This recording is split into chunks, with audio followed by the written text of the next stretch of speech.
9th standard, chapter 2, exercise set 2.1. Find the degrees of the following polynomial. So ஒவ்வொன்றுக்கும் degree மட்டும் தான் கேட்டிருக்காங்க, வேற ஒண்ணும் இல்ல. டிகிரி அப்படின்றது ஹையஸ்ட் பவர் அப்படின்றது தான் டிகிரி. ஸோ இந்த ஃபர்ஸ்ட் சம்ல ஹையஸ்ட் பவர் என்ன? எக்ஸ் பவர் 2 அப்படின்றது தான் ஹையஸ்ட் பவர். ஏன்னா அதுக்கு முன்னாடி எக்ஸ் பவர் 1 இருக்கு. அப்ப டிகிரி ஈக்குவல் டு 2. எது ஹையஸ்ட் பவரோ அதான் எழுதணும். செகண்ட் ப்ராப்ளம்ல y power 3 plus 2y minus 1. இங்க ஹையஸ்ட் பவர்ன்றது y பவர் 3. இப்ப இங்க டிகிரி ஈக்குவல் டு 3. தேர்ட் ஒன்ல வேரியபிளே கிடையாது. வேரியபிள்னா ஃபர்ஸ்ட் சம்ல எக்ஸ் இருந்தது, செகண்ட் டேர்ம் சம்ல ஒய் இருந்தது, தேர்ட் சம்ல அந்த மாதிரி ஏதாவது ஒரு வேரியபிள் இருக்கா, எக்ஸ் ஒய் இசட் ஏதாவது இருக்கா அப்படின்னா இல்ல. அப்ப இங்க டிகிரின்றது 0. ஏன்னா அங்க எந்த வேரியபிளுமே இல்ல அண்ட் பவரும் கிடையாது, அதனால டிகிரி 0. ஃபோர்த் டேர்ம்ல நமக்கு இருக்கிறதே ஒரே ஒரு இடம் தான், 4 இசட். வெறும் இசட் அப்படின்னு கொடுத்தா என்ன அர்த்தம்? இசட் பவர் 1ன்னு அர்த்தம். அங்க அது மட்டும் தான் இருக்கு. So degree equal to 1. Highest டிகிரின்றதே அங்க 1 தான். அடுத்தது கொஸ்டின் நம்பர் 2. கொஸ்டின் நம்பர் 2ல என்ன கேட்டிருக்காங்க? Right polynomials of degree 1, 2 and 3. So நாமளே பாலினாமியல்ஸ் ஒரு ஈக்குவேஷன் எழுதணும். டிகிரி 1க்கு நம்ம என்ன ஈக்குவேஷன் எழுதலாம்? ஃபர்ஸ்ட் டிகிரி 1க்கான ஈக்குவேஷன் x பிளஸ் 8 அப்படின்னு எழுதலாம்.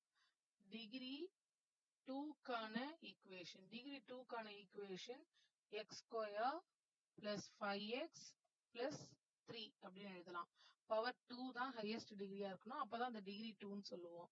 அடுத்தது டிகிரி 3, இதெல்லாமே உங்க இஷ்டம் தான், நீங்க வேற ஒரு ஈக்குவேஷன் கூட எழுதலாம். y power 3 minus 4y plus 7. So இங்க நான் y ஸ்கொயரை விட்டுட்டு எழுதியிருக்கேன், நமக்கு அது ப்ராப்ளம் இல்ல. நமக்கு டிகிரி 3ன்றதுனால 3 மேக்சிமமா இருக்கிற மாதிரி ஒரு ஈக்குவேஷன் எழுதணும். And question number 3. What are the coefficients of x power 2 and x power 3 in the polynomial? நான் இந்த பாலினாமியலை ஃபர்ஸ்ட் தனியா எடுத்து எழுதிக்கிறேன்.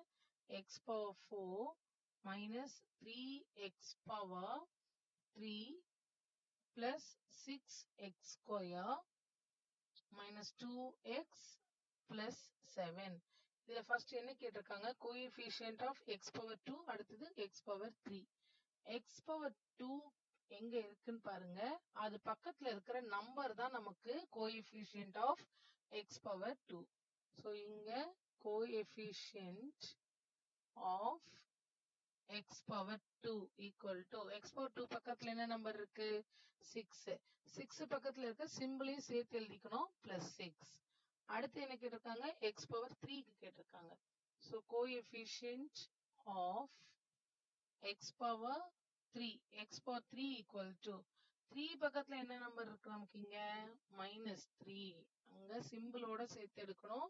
So minus 3. Question number 4. What is the coefficient of z in the polynomial? z ஓட coefficient எடுக்கணும். Question number 4க்கான questions முதல்ல எழுதிக்கலாம். It is 4z cube plus 5z square minus 11. இங்க இசட்டுக்கான கோஎஃபிஷியன்ட் எடுக்க சொல்றாங்க. இசட் டேர்ம் இருக்கா? நமக்கு z பவர் 3 இருக்கு, z பவர் 2 இருக்கு. பட் இசட்ன்ற டேர்ம் கிடையாது, டேர்மே இல்ல அப்படின்னும் போது coefficient of z equal to 0. ஏன்னா இங்க z டேர்ம் இல்ல. So next question number 5. What is the constant term of the polynomial? இத நான் இங்கே டைரக்டா நீங்க எழுதலாம்.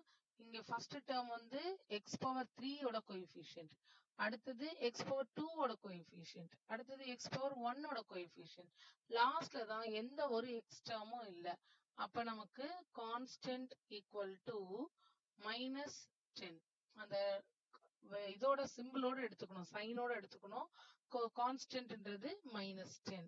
சோ இங்க நம்ம பார்த்தது எல்லாமே டிகிரி லீனியர் பாலினாமியல்ஸ் பார்த்திருக்கோம். இன்னும் ஃபர்தரா இந்த சாப்டர் ஃபுல்லாவே லீனியர் பாலினாமியல்ஸ் பத்தி தான் படிக்க போறோம்.